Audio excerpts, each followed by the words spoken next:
على عباده الذين اصطفى أما بعد فأعوذ بالله من الشيطان الرجيم بسم الله الرحمن الرحيم هن لباس لكم وأنتم لباس لهن سبحان ربك رب العزة عما يصفون وسلام على المرسلين والحمد لله رب العالمين اللهم صل على سيدنا محمد وعلى آل سيدنا محمد وبارك وسلم اللهم صل على سيدنا محمد وعلى آل سيدنا محمد وبارك وسلم۔ قرآن کریم میں میاں بیوی کے رشتے کو قرآن کریم نے ایک مختصر سے جملے میں اتنے بہترین پیرائے میں بیان کیا ہے۔ کہا کہ ہن لباس لکم، بیوی تمہارا لباس ہے، وانتم لباس لہن، اور تم ان کا لباس ہو۔ لباس کیا یعنی میاں بیوی ایک دوسرے کے لیے لباس کی حیثیت رکھتے ہیں۔ لباس کیا ہوتا ہے؟ لباس انسان کے جسم کے سب سے قریب ہوتا ہے۔ تو یہ سبق ہے، رشتوں میں سب سے قریب اپنی بیگم کو رکھو، اپنی بیوی کو رشتے میں محبت میں سب سے قریب رکھو۔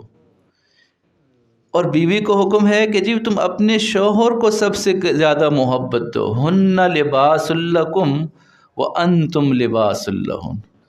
لباس کے اندر ایک اور خصوصیت بھی ہوتی ہے، جب ہم نے لباس پہنا ہوتا ہے ہمارا ستر نظر نہیں آتا، ہمارے جسم میں کہیں داغ دبا ہے، عیب ہے، وہ کسی کو نظر نہیں آتا کہ کپڑوں کے اندر کیا ہے۔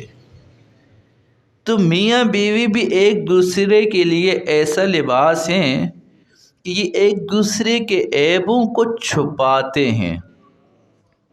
ایسے نہیں کہ کبھی جو ہے نا بیوی کے مزاج میں کوئی عیب ہے، کوئی سختی ہے، غصہ ہے، پورے محلے میں رشتہ داروں میں ڈنڈورا پیٹنا کہ میری بیوی تو ایسی ہے۔ شوہر کئی دفعہ خرچ کرنے میں کنجوسی کر لیتا ہے، بیوی پورے محلے میں رشتہ داروں میں بتاتی ہے۔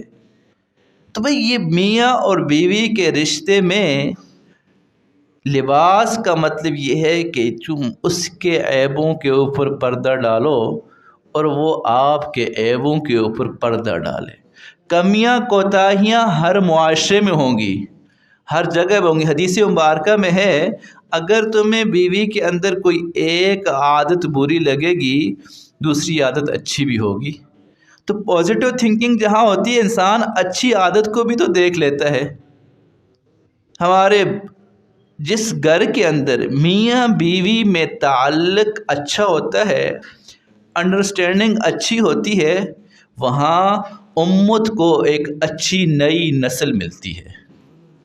اور جہاں میاں بیوی کی زندگی میں الگ الگ راہیں، یہ سمجھتے ہیں کہ بس میں نے شوہر کو کھانا پکا کے دینا ہے، اور شوہر بھی یہ سمجھتے ہیں میں نے اس کو پیسے لا کے دینے، باقی ہماری کوئی ذمہ داری نہیں۔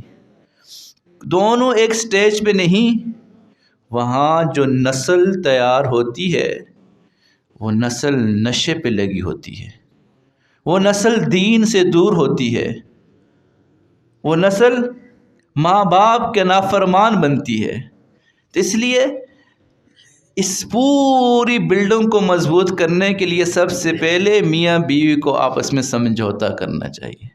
اور مرد چونکہ حکمران ہے، حکمران کا کام ہر چھوٹی چھوٹی باتوں پہ چک چک کرنا نہیں ہوتا۔ اگر چھوٹی چھوٹی باتوں پہ نوٹس لینا انسان شروع کر دے تو وہ فیکٹری نہیں چلتی جہاں چھوٹی چھوٹی بات پہ جو ہے نا کام ہوتا ہے۔ تو جو بڑی فیکٹری آنر ہوتے ہیں کہتے ہیں ہمیں پتہ ہے کہ کہاں گڑبڑ ہوتی ہے، چھوٹی موٹی ہوتی ہے کہتے ہیں جانے دیں کوئی بات نہیں، کہ وہ حکمرانی کر، وہ لیڈ کر رہے ہوتے ہیں، ان کو پتہ ہے کہ ہم اس کو نکال دیں گے دوسرا آئے گا وہ بھی تو ویسے ہی ہوگا، وہ بھی تو کام چور ہوگا، وہ بھی چھوٹی موٹی ڈنڈی مارے گا، اس کو نکالیں گے تیسرا آئے گا وہ بھی ویسا ہوگا، تو کہتے ہیں جانے دیں۔ تو اس طرح میاں بیوی کے رشتے میں بھی جو ہے کمیاں کوتاہیاں ہوتی ہیں، جانے دیں۔ ایک اہم کام جو آج کی اس نشست میں بتایا جائے گا کہ میاں بیوی کے رشتے میں ایک اور بڑھ کر کام ہے کہ انسان بیوی کو خوش کرے۔ آپ حیران ہوں گے کہ دین اسلام نے جھوٹ بولنے کی بڑی مذمت کی ہے کہ جھوٹ نہ بولیں آپ، کہیں جھوٹوں پہ لعنت ہے، کہیں جھوٹ بولنے سے انسان کے منہ سے بدبو نکلتی ہے، رحمت کے فرشتے دوروں چلے جاتے ہیں۔ ان الصدق ینجی وان الکذب یہلک، جھوٹ ہلاک کر دیتا ہے۔ اس سب کے باوجود اگر میرے دوستو ایک بات اگر نوٹ کریں، حدیث مبارکہ کے مزاج کو اگر آپ نے سمجھا ہو تو ایک حدیث مبارکہ میں آتا ہے انسان اپنی بیوی کو خوش کرنے کے لیے جھوٹ بول سکتا ہے، لیرضیہا، تاکہ اس کو راضی کر دے، خوش کر دے۔ اس کو خوش کرنے کے لیے یہ والا کام کرے گا، یہ بھی ثواب کا کام ہے۔ تو یعنی آپ سوچیں تو صحیح، دین اسلام نے اس رشتے کو بچانے کے لیے کس حد تک اجازت دے دی، اور آج ہم جو ہے وہ چھوٹی چھوٹی باتوں پہ لڑائیاں۔ اللہ کے نبی صلی اللہ علیہ وسلم اپنی ازواج کو خوش کرتے تھے، یہ سنت ہے۔ ہم تھوڑا سا دین میں لگتے ہیں تو ہم کہتے ہیں نا یہ کیا۔ آپ سوچیں تھوڑا سا اگر ایک ملک کا کوئی سیلیبریٹی ٹائپ بندہ ہو، اللہ کے نبی مشہور سب کے پیشوا، روایت میں آپ نے بارہا سنا ہوگا اما عائشہ صدیقہ رضی اللہ تعالی عنہا کے ساتھ دوڑ لگا رہے ہیں، تو دوڑ بھی کس عمر میں؟ یہ آخری اماں جان سے شادی جو ہے نا یہ آخری عمر میں کی ہے۔ ابھی داؤد صاحب کو میں کہہ دوں دوڑ لگائیں تو کہیں گے میرے بس میں نہیں ہے۔ تو اللہ کے نبی بھی یعنی جوانی کی ایج نہیں، یہ مدنی دور کا واقعہ ہے، اور مدنی دور 50 کے بعد کی بات ہے۔ اما عائشہ صدیقہ سے شادی بھی وہیں پہ ہوئی، تو اس عمر کے جو ہے نا بابے ٹائپ جو ہے وہ بیویوں کے ساتھ دوڑ لگا رہے ہیں تاکہ بیوی خوش ہو۔ 2 دفعہ دوڑ لگائی، ایک دفعہ اللہ کے نبی آگے نکل گئے، ایک دفعہ جو ہے اماں جان آگے نکل گئی۔ اور ایک روایت میں اور آتا ہے، بخاری کی روایت ہے، کبھی موقع ملا تو پوری حدیث بھی بیان کروں گا۔ امام بخاری رحمہ اللہ نے اس روایت کو حدیث ابو زرعہ کے نام سے ذکر کیا ہے۔ مختلف شوہروں کی اس میں کہانیاں ہیں، یعنی 11 شوہروں کی کیا کیا کہانیاں ہر بیوی نے بیان کی۔ اس میں جو آخری شوہر تھا ابو زرع اس کا نام تھا، اس نے اپنی بیوی کو ساری سہولیات دی، دولت سے مالا مال کر دیا، اس کو اختیارات بھی دے، تو خود بھی کھا، اپنے میکے میں بھی بیچ، جو چاہتی ہے کر لے، تجھے اختیار ہے گھر کا، اتنی زیادہ۔ پھر اللہ کے نبی نے فرمایا، ایک جملہ غور کیجئے گا اہل علم کے لیے بڑا، اس ابو زرع نے ایک دن جو ہے اس کو کوئی اور عورت پسند آ گئی، اس کو طلاق دے دی۔ اللہ کے نبی نے فرمایا میں تجھ سے ایسی محبت کرتا ہوں جیسے ابو زرع نے ام زرع سے کی تھی، یعنی میرا دل چاہتا ہے تجھے میں اتنی نعمتیں دوں، یہ کروں وہ کروں، یہ خوش کیا جا رہا ہے۔ آگے ایک اور جملہ فرمایا ابو زرع نے ام زرع کو طلاق دی تھی، میں تمہیں کبھی طلاق نہیں دوں گا۔ خدا کی قسم بیوی کتنا خوش ہوئی ہوگی کہ میرے نبی میرے محبوب کبھی مجھے چھوڑیں گے نہیں۔ آج چھوٹی چھوٹی باتوں پہ جو ہے ہم کہتے تجھے میں چھوڑ دوں گا، تجھے میں چھوڑ دوں گا۔ میرے بھائیو اللہ کا واسطہ یہ لفظ نہ کہو، آپ کو اندازہ نہیں، یہ جب عورتیں علماء سے رابطہ کرتی ہیں، دارالفتاؤں میں جاتی ہیں، کہتی ہیں میرے شوہر مجھے کہہ رہا ہے کہ مجھے چھوڑ دے گا تو میں کسی مرد سے تعلق بنا لوں ابھی سے یا نہیں بناؤں، کہ میں تو اپنے آپ کو سیف محسوس ہی نہیں کر رہی۔ اس نے مجھے کبھی کہہ رہے میں چھوڑ دوں گا، ہو سکتا ہے کہ 60 سال میں جا کے چھوڑے، میں آج ہی جو ہے نا گھر اس سے خالی کر دوں اپنا تو کہیں اور شادی کر لوں۔ یہ جملہ بڑا جی میں تجھے چھوڑ دوں گا، طلاق دے دوں گا، یہ لفظ آپ کے گھر کو برباد کر دے گا۔ یہ لفظ سن کر عورت اپنے آپ کو سیف محسوس نہیں کرے گی، وہ کہیں نہ کہیں تعلق بنائے گی یا نہیں بھی بنائے گی، وہ ہمارے گھر کے بچوں کی تربیت کہے گی میں کروں گی تو کیا فائدہ، کل کو اس نے مجھے چھوڑ دینا ہے، یہ گھر تو میرا ہے ہی نہیں ہے، وہ گھر کو اپنا نہیں سمجھے گی۔ میرے بھائیوں تو اپنے اوپر حرام کر دیں گے لفظ کہنا ہے کہ میں تجھے چھوڑ دوں گا. بولو میں تجھے ایسی محبت کرتا ہوں جیسے ابو زرع ام زرع سے کرتا تھا، لیکن میں تجھے طلاق نہیں دوں گا. سخت نرمی گرمی طبیعت آتی ہے مزاج میں، دے دی کبھی الگ بات ہے، لیکن گھر میں یہ تذکرہ کبھی نہ ہو کہ تجھے طلاق دوں گا. تو بیوی کو خوش کرنے کے 3 فوائد ہیں. خوش کرنے کے، اچھا سلوک تو الگ بات ہے. اللہ کے نبی نے فرمایا خیرکم خیرکم لأہلہ، تم میں سے اچھا وہ ہے جو اپنی بیوی کے ساتھ اچھا ہے. وَأَنَا خَيْرُكُمْ لِأَهْلِي، میں ایک آئیڈیل ہوں، میں اپنے گھر والوں کے ساتھ سب سے اچھا ہوں. پوچھا گیا، روایت میں آتا ہے کہ اللہ کے نبی گھر میں آ کے کیا کرتے تھے؟ فرمایا عام کاموں میں مشغول ہوتے تھے، گھر کے عام کاموں میں مشغول ہو جاتے تھے. تو یہ میاں بیوی کا رشتہ جہاں مضبوط ہوتا ہے وہاں جو ہے انوارات پھیلتے ہیں، امت کو فائدہ ہوتا ہے. تو 3 فوائد ہیں، 3 احادیث مبارکہ بیان کر کے بات کو ختم کرتے ہیں. پہلا فائدہ مسند شہاب میں ہے، اللہ کے نبی صلی اللہ علیہ وسلم نے فرمایا ان من موجبات المغفرہ، مغفرت کو واجب کرنے والی چیزوں میں سے ایک چیز ادخال السرور علی مؤمن، کسی مسلمان کو خوش کرنا. کسی مسلمان کو، بیوی کو خوش کرنا، یہ انسان کے لیے مغفرت کو واجب کر دیتے، اللہ معاف فرما دیں گے. تو بھائی گھر گئے، ہنسی مذاق کی بات کر لی، کوئی لطیفہ ہی سنا دیا تو خوش، وہ ہنس پڑی، اللہ اس بندے کو معاف کر دیں گے. اور دوسرا فرمایا کہ خوش کرنے کی وجہ سے جس کو انسان خوش کرتا ہے اس کے دل سے دعا نکلتی ہے. کئی دفعہ آپ نے دیکھا ہوگا کوئی مانگنے والا آتا ہے تو آپ نے اچانک سے 1000 روپے نکال کے دے دیا.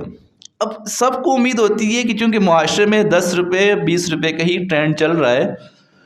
اب ہم نے تو کئی دفعہ دیکھا وہ بچہ دوڑتا ہوا جاتا ہے اپنی ماں کے پاس، ماں دور بیٹھی ہوتی ہے، اس کے چہرہ کھلا ہوا ہوتا ہے، اس کو امیدوں سے بڑھ کر مل جاتا ہے، خوش ہو جاتا ہے. یہ بھی ایک بہت بڑی نیکی ہے. کسی کو کھانا کھلا دیا، امپلائیز سے مہینے کے آخر میں جو ہے تنخواہ کے ساتھ آپ نے کچھ راشن دے دیا، وہ کہتی یار ہمارا تو مسئلہ ہی حل ہو گیا. تو معاشرے کے ہر بندے کو خوش کرنا ثواب ہے، وہاں بیوی کو بھی خوش کرنا اسی طرح اجر کا باعث ہوگا. اور ایک روایت آتی ہے، اللہ اکبر، کہ جو انسان کسی مومن کو خوش کرتا ہے، آپ سنیے گا آگے، اللہ کے نبی فرماتے ہیں کہ اللہ رب العزت فرماتے ہیں لم ارض لہو، میں راضی ہی نہیں ہوتا اس بندے کے لیے جنت کے علاوہ کسی اور چیز کے لیے. یعنی اس بندے کو میں جنت کے علاوہ کوئی اور چیز دوں گا ہی نہیں، یہ جنت کا مستحق ہے، اس کو جنت دی جائے کہ اس نے مسلمان کو خوش کیا ہے، اس نے والدین کو خوش کیا ہے، اس نے بیوی کو خوش کیا ہے، اس نے اپنے امپلائیز کو خوش کیا ہے، اس نے اپنے ماتحتوں کو خوش کیا ہے، اس نے کسی مسلمان کو خوش کیا ہے. چھوڑ دے مسلمان، بیوی کسی جانور کو خوش کرتے تب بھی اللہ معاف کر دیتے ہیں. اور بخاری کی مشہور روایت ہے، وہ جو فاحشہ عورت جا رہی تھی، کتا پیاسا تھا، اس نے کنویں سے پانی نکالا اپنے جوتے میں اور جا کے کتے کو پلا دیا، اللہ نے اس کی مغفرت کر دی. کتا خوش ہو گیا، اللہ نے معاف کر دیا. جی جب انسان، ہمارے سے تعلق والے، ہمارے کلوز رشتے جب یہ خوش ہوں گے تو جو ہے اللہ کے عرش تک ان کی دعائیں جائیں گی، ہمارے بخت جاگ جائیں گے. تو آج سے نیت کریں روزانہ ایک بندے کو خوش کرنا ہے بھائی، بچوں کو، کبھی بیوی کو، بہو کو، داماد کو، رشتہ دار کو، تعلق والوں کو، مسجد والوں کو، کسی کو بھی کریں گے نا انشاءاللہ. دعا ہے کہ جو کچھ کہا گیا اللہ عمل کرنے کی توفیق عطا فرمائے. اللہم صلی علی سیدنا محمد وعلی آل سیدنا محمد وبارک وسلم. اللہم صلی علی محمد کما هو اہلہ، اللہم صلی علی محمد کما تحب وترضى. لا الہ الا انت سبحانک انی کنت من الظالمین، لا الہ الا انت سبحانک انی کنت من الظالمین۔ اے اللہ ہمیں اپنے تعلق والوں کو ناراض کرنے کے بجائے خوش کرنے والا بنا۔ اے اللہ قطع تعلقی کے بجائے اے اللہ ان کو خوشیاں دینے والا بنا۔ اے اللہ ہمیں اچھا شوہر بنا، اے اللہ ہمیں اچھا باپ بنا، اے اللہ ہمیں اچھا سسر بنا، اے اللہ ہمیں اچھا داماد بنا۔ مولا کریم ہمیں اس مسلمان معاشرے کے لیے اچھا پڑوسی بنا، ایک اچھا مسلمان بنا، اچھا پاکستانی بنا۔ اے اللہ ہمارے گناہوں کو معاف فرما، اے اللہ ہمیں نیکوں کی صحبت نصیب فرما۔ اے اللہ یہ ساتھی اتنی محبت سے بیٹھے، اس کے بدلے اللہ ان سب کی مغفرت فرما، اے اللہ سب کی پریشانیوں کو دور فرما، اے اللہ اس بیٹھنا قبول فرما۔ اے اللہ ہمیں نیک لوگوں کی صحبتیں نصیب فرما، اے اللہ اچھی بات سننے کی توفیق عطا فرما، اچھی بات پر عمل کرنے کی توفیق عطا فرما۔ اللہ کریم ہماری دعاؤں کو قبول فرما، امت مسلمہ کی حفاظت فرما۔ اے اللہ اجتماع آ رہا ہے، اس اجتماع کو کامیاب فرما۔ اے اللہ اس اجتماع سے جتنی جماعتیں نکلیں گی، اے اللہ ان جماعتوں کے لیے نکلنا آسان فرما۔ جو جو ضروریات ہیں انہیں ضروریات کو پورا فرما۔ اے اللہ فلسطین کے مسلمانوں کی مدد فرما، اے اللہ مجاہدین کو استقامت نصیب فرما۔ اے اللہ جو آپ کی راہ میں جان دے چکے، اللہ ان کی شہادتوں کو قبول فرما۔ اے اللہ مسلمانوں کی غیبی مدد فرما، اللہ کریم مسلمانوں کی غیبی مدد فرما۔ ہماری صلاحیتوں کو، ہمارے بیوی بچے، ہماری جان کو دین کے نام پہ قربان کرنے کی ہمیں توفیق عطا فرما۔ اے اللہ ہمیں دین کے اس گئے گزرے دور میں اپنی کنٹریبیوشن کرنے کی توفیق عطا فرما۔ اللہ کریم ہماری دعاؤں کو قبول فرما۔ صلی اللہ تعالی علی خیر خلقہ محمد و آلہ وسلم۔ جزاکم اللہ۔